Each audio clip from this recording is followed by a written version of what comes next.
مستقبح ومتضايق من كلمة هلك الأنبا بخوميوس، ومش متضايق من الألفاظ اللي وردت عن إلهك، مش متضايق من ألفاظ زي لما يطلع واحد زي زكريا بطرس يجي يقول أبونا يعقوب صارع مع الله، يعقوب دخل مصارعة مع الله ويقول له يعقوب سيبني، يقول له شوف يا رب أنا راجل أهبل. يعقوب عليه السلام هيقول له ربنا أنا راجل أهبل، وأنتوا قابلين ده عادي وزعلانين من كلمة هلك الأنبا بخوميوس. ليه يا جماعة كده؟ أبونا يعقوب صارع مع الله لحد الآن.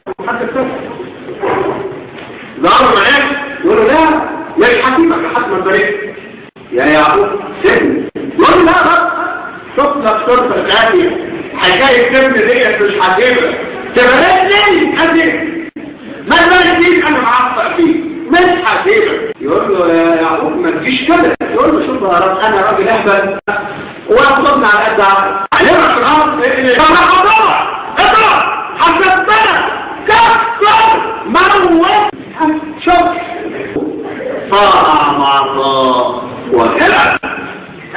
ليه مفيش أي ضمير عندكم صاحي تشوفوا الكلام ده؟